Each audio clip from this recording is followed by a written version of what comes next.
Hey, welcome to Socialism for All. Today's date is December 18, 2021. In this video, we're going to take a look at a very strange Kamala Harris clip and really what has the Biden administration been doing this year.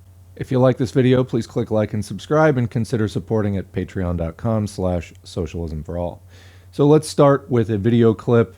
This is Kopmala being asked a pretty straightforward question by Charlamagne, which she then proceeds to just distort beyond all recognition. President of this country, is it Joe Manchin or Joe Biden, Madam Vice President? Come on, Charlamagne. Come on. It's Joe Biden. I can't tell sometimes. No. It's Joe Biden. It's Joe Biden. And don't start talking like a Republican about asking whether or not he's president. It's Joe Biden. Do you think Joe Manchin is a problem? It's Joe Biden. And I'm vice president, and my name is Kamala Harris. And the reality is, because we are in office, we do the things like the child tax credit, which is going to reduce black child poverty by 50%, on track to do that. We do things that are about saying that our Department of Justice is going to do these investigations and require that we end chokeholds and have body cameras. It is the work of saying we're going to get lead out of pipes and paint because our babies are suffering because of that. It is the work of saying people who ride public transit deserve the same kind of dignity that anybody else does. So let's improve that system. Okay, so that's not a winning answer. I'm sure somewhere there's a wine mom raising her glass in triumph at this. To pretty much everyone else, answers like this really fall flat. So just to get it out of the way, first, why does Kopmala always sound, the tone of her voice, like she's on the verge of a nervous breakdown? Very strange to me, but it's consistent over time. All right, so anyway, he asked a simple question. Who is leading the Democratic Party? Or, put simply, who is president? Is it Joe Biden or Joe Manchin? Basically getting at what the Democrats do hiding behind their rotating villain. Right now, it's Kyrsten Sinema and Joe Manchin, and they're the reasons why the Democrats, can't do all these progressive things that they want to do. Let us study the memes. Here we have a great take on the Spider-Man two-way meme. Biden, Republicans, Pelosi, Sinema, Manchin, Schumer, parliamentarian, all pointing at each other. Seems pretty good. Moving on to the, oh no, they're drowning. Look at all these things that they're drowning in. It's Sinema, it's Manchin, it's bipartisanship. Oh, they're actually not drowning at all. Yeah, that seems pretty good. And then a summary of the whole process. Democrats win elections. Working class gets no help. Using the rotating villain excuse leads to Democrats lose elections. And then after they've lost, Democrats promise to do something this time, so re-elect us, and they use the lesser of two evils excuse, which now, it used to just be the lesser of two evils excuse. The lesser of two evils has now graduated on to we are, at the verge of democratic collapse and, fascism is at the door. And don't get me wrong, it's not that I'm not alarmed about how right-wing things are, but Democrats aren't serious about beating fascism. They are serious about stopping socialism or really even any kind of enhanced social democracy, but they're not serious about stopping fascism. So then around it goes, they win the election, and then they don't do anything. They don't help people. They don't change the system. So then they lose, and around it goes. Just look back at the last 20 years. You don't even have to, you can go further back than that if you want, but just look at the last 20 years. It's been extreme. So we rate these memes as accurate. All right, so turning back to Kopmala's other talking points here, she starts saying, don't talk like a Republican. Well, Republicans don't talk like that. They don't criticize the Democrats for, she's trying to conflate saying who's really in charge here, Manchin or Biden, with, Trump won the election. That's how Republicans talk. But this is how they treat any critic of their party. They don't want to change. They don't want to do anything for the people. And honestly, why would they? In the current system, both the Democrats and the Republicans are owned by the 1%. Look at who donates to these parties. Big banks, military contractors, insurance companies, etc. They own these parties. So as long as this system goes on, both the parties, it might seesaw back and forth, but both of them are going to have significant power. One of them might have the White House at one time, and one of them might have the Senate at one time, and governorships and whatever. But they're both basically invested with significant amounts of power. So that's what they get when they serve the 1%. Whereas, what would they get if they stopped serving the 1%? They would lose that power. So there's literally no incentive for them to do anything for anyone but the 1%. And so the system just keeps going on and on and on. They will never do differently. So she goes on this string of talking points about the child tax credit. They're going to do investigations into police brutality. This is the same Biden who wanted to increase the police budget. She talks about getting the lead out of pipes. Now that's interesting, given that Obama went there and did the repeated PR stunts about, like, this water's safe to drink, look, I'm sipping it. That's just poor taste at this point. And then she talks randomly about public transit. There's a pandemic on. Like, how many people are out of work right now? And, they're just not facing up to the moment. Let's talk about student debt for a minute. Biden is talking about resuming student debt payments in a month. Most people are not ready to do that. Most people are not in a financially secure position to do that.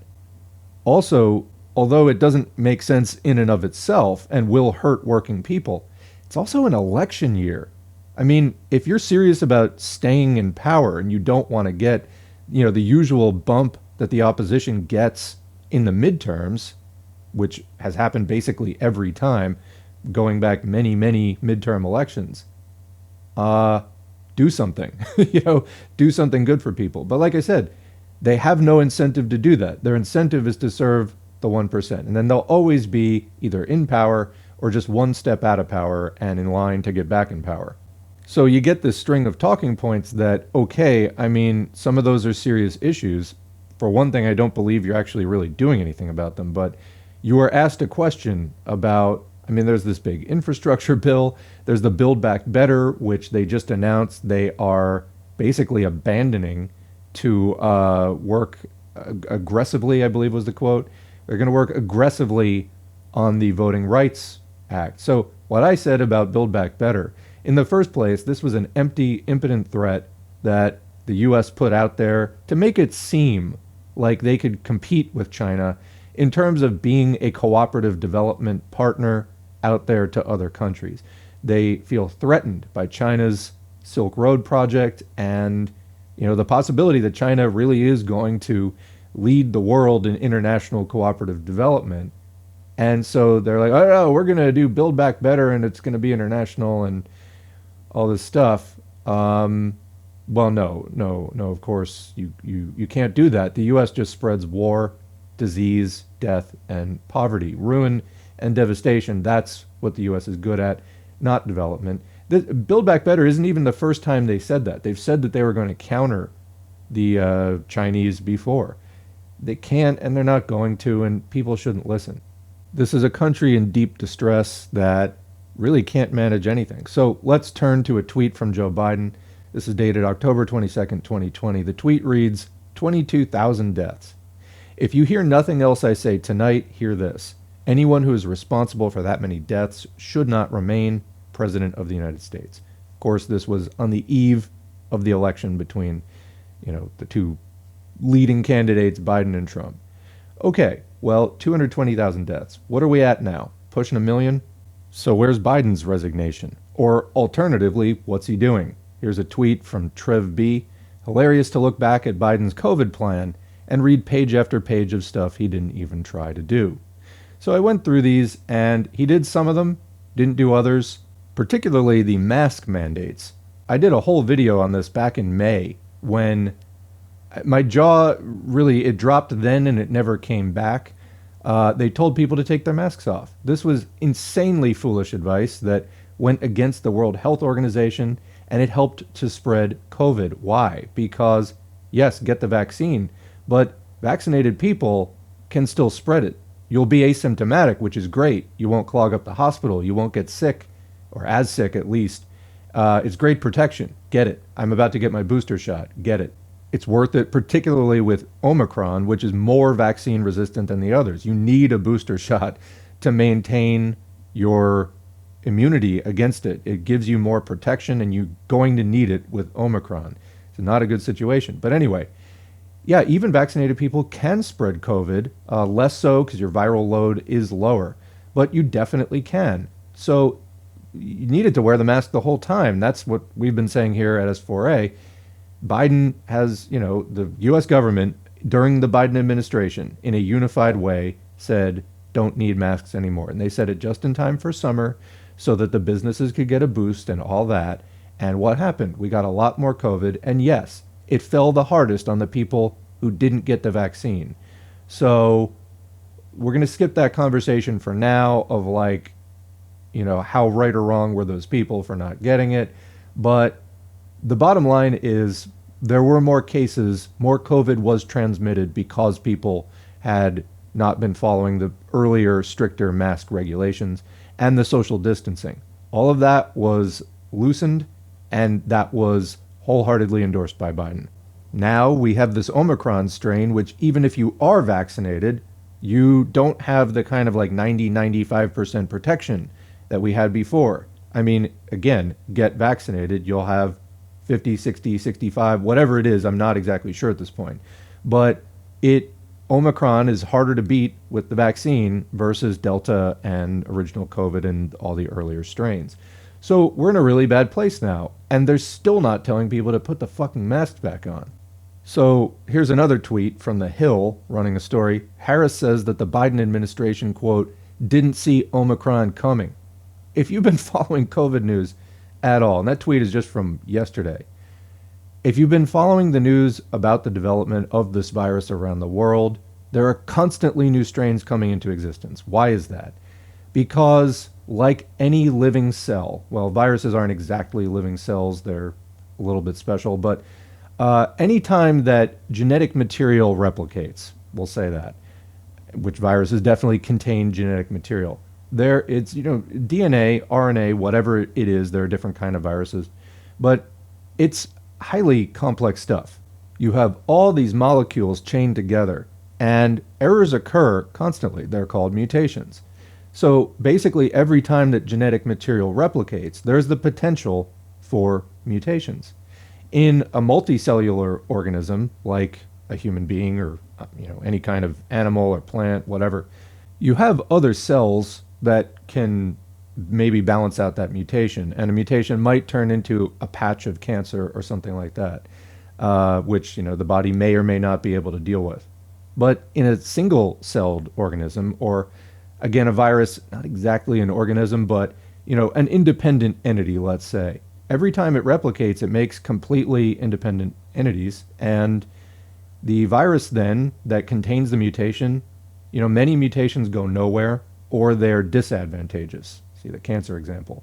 But when it is a single-celled independent entity arising out of that replication, then it's just on its own, and then it's going to start replicating independently and freely. So viruses, in COVID in this particular case, it's constantly mutating. And the longer it's in somebody's body, kicking around, making copies of itself, some of those copies are going to have mutations, and some of those mutations will be significant. Again, many won't, but it only takes one or two to be significant and then to spread. And what do we see in the case of Omicron? It's rapidly becoming the dominant strain because it's outcompeting every other form of COVID, just like Delta did before it. So to say that they didn't see it coming, I think is very inaccurate.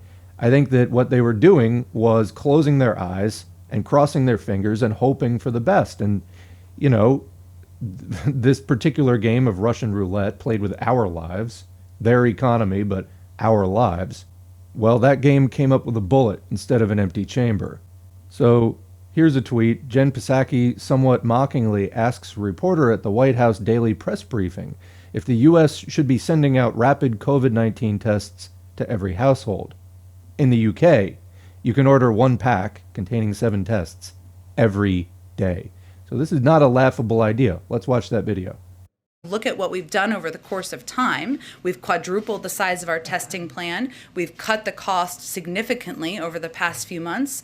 And this effort to ensure insurers you're able to get your tests refunded means 150 million Americans will be able to get free tests.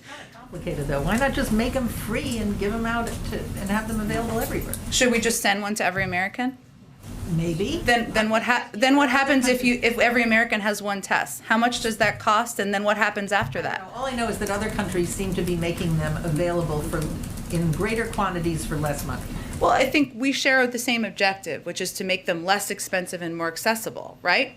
Every country is going to do that differently. And I was just noting that, again, our tests go through the FDA approval process. That's not the... The press secretary obviously thought that answer was a slam dunk, wound up looking like a fucking asshole, which she is.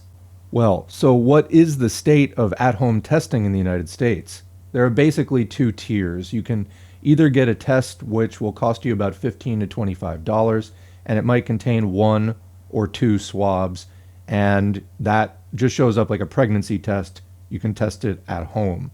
Or you can buy one that is more in the $100 to $125 range. That is actually more accurate. That one you swab at home, and then you send it to a lab for processing. It's not just at home processing, but that's $125. Well, what's the Biden administration doing about that? Well, they have a plan for reimbursing people, but let's turn to this tweet from yesterday, December 17. Quoting the New York Times, wait, so I can't get reimbursed for rapid tests yet? Not yet. The administration has said that it plans to issue its rules for reimbursement by January 15th, and the plan will go into effect sometime after that. The administration has already said that the plan will not provide retroactive reimbursement for tests that have already been purchased, which means that any tests you buy for the holidays will not be covered. Quote, that reimbursement plan is not really going to help us over the holidays when obviously the risk of transmission is highest, Ms. McLaren said. Not sure who Ms. McLaren is, but I agree with Ms. McLaren's statement there. So by January 15th, we got a month between now and then, and there's going to be a lot of traveling and a lot of family-on-family contact during that time. This is super bad. We're not testing enough as it is, and then you're going to make it harder for people to do this. It's insane, particularly in the face of Omicron, which is, like I said, rapidly it's not the dominant strain yet, but it is ticking up in the numbers rapidly. Here's a chart showing how Omicron stacks up against Delta. This isn't alarming to you. Check for a pulse. Like, honestly, this is severely concerning. On the transmissibility, here is another graphic showing the greatly increased replication rate of Omicron, 70 times greater than Delta in the bronchus. It's lower in the lung, but Delta was also lower than the original, and it wound up having more severe effects overall. That is, Delta was lower in the lung than the original, and it still had more severe overall effects. But again, the increased replication rate in the bronchus, more likely to get expelled into the air. COVID is airborne. There's just a lot going on here. So rather than really addressing a lot of this head on, Biden tweeted on Thursday, the average number of Americans filing for unemployment over the last 4 weeks is now at its lowest level since 1969. We'll come back to that. When I took office, over 18 million people were receiving unemployment benefits. Today, only 2 million are. America is on the move again. He threw people off of unemployment. Like, that's why nobody's filing. Why would you file if you can't get benefits? I mean, the rest of this tweet, it's not even worth dignifying with a response. This is just a slap in the face. So this is the, quote, defeating fascism. This is what you get instead. It's more war, more austerity, more police state. It's more violence. This is what you get. Democrats, they do their own form of climate change denial, and they do their own form of COVID denial. So by contrast, here's a Republican. This is an interesting story in itself. Chad Loader tweeted out yesterday, 2 days ago, Southwest Airlines CEO Gary Kelly, a Republican, testified against masks in front of Congress. Well, so basically he's saying that, airlines people don't need to wear masks inside of airplanes because, the airplane is going to filter the air. And, well, that's not necessarily, when they're in the air, yes. That's not necessarily the case when they're resting on the runway and, there's still people on the plane. Anyway, so he goes and testifies in front of Congress against masks on airplanes. And then he tested positive for COVID, and you can see the video of him coughing throughout his testimony at Congress. Here's the video. Pre-pandemic flight activity yet. You're the only one on here that's not back to pre-pandemic levels for New Mexico. And as you said, you're one of the most important airlines that we have. All right, so there's an example of a type of Republican who lives and dies by his COVID denial. I don't need a mask, you don't need one either. And then here's a tweet from Julian Sanchez. I did a very brief hit on a Fox show this week. Quite sensibly, I needed to provide some information about when I'd been vaccinated and show what you might call a, quote, vaccine passport in order to enter the studio. And you see the graphic there from Fox Human Resources. It says, thank you for providing Fox with your vaccination information. Please monitor your health and stay home if you have experience of any of the symptoms of COVID-19, etc. So that person was given clearance because they provided their vaccination information. Meanwhile, Fox, of course, will go on air and do all kinds of agitation, trying to get people all riled up about, vaccine mandates and restrictions and this and that. It's totally, completely hypocritical. So that's one form of it. And then the Democrats give us their form, which is, hey, everything's great because now only 2 million people are getting benefits. Yeah, that doesn't mean that the problem went away. It just means that you're not recognizing the problem anymore. So will they do real things for us? Well, they'll hold a candlelight vigil, as you can see pictured here. But, when it comes to material things, giving people what they need, no, they don't do really anything. So coming back around to Kamala Harris here, Kopmala may be the next Democratic presidential nominee. What can you even say at this point? Trump is already making every indication that he's going to be running again. And, Democrats are going to be out there bludgeoning everyone who doesn't support them as, quote, supporting fascism. But again, they're not really doing anything with the power that people give them to help those people who did think that they were going to help them using that power that they handed them. Instead, and really don't expect anything else. The Democrats work for the 1% just like the Republicans work for the 1%. This is capitalism. What we need to do as socialists is to build up workers' parties. The Democrats are not our party. They are a party of the 1%. The Libertarians, the Republicans, the Democrats, these are parties of the 1%.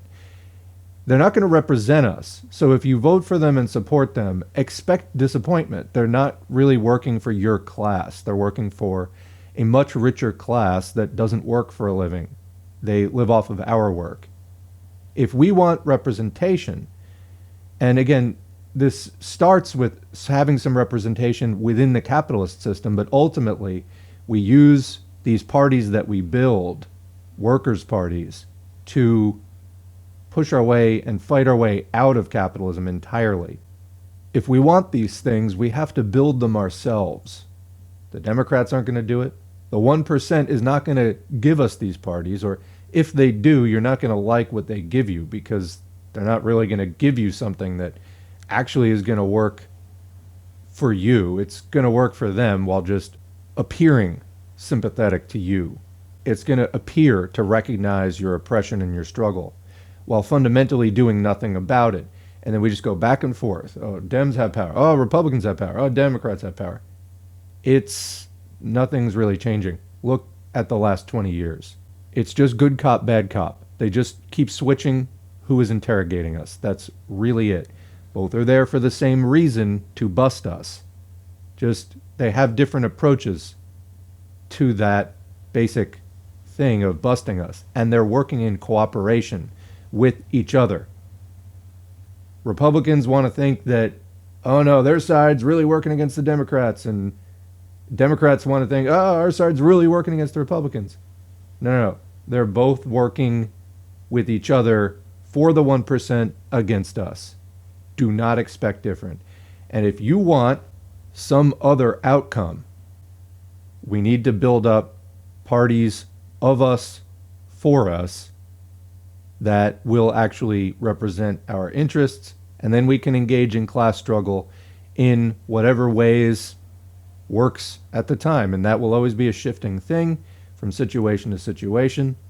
But we can't really explore those forms of class struggle without independence. You're never going to get that within the Democratic Party.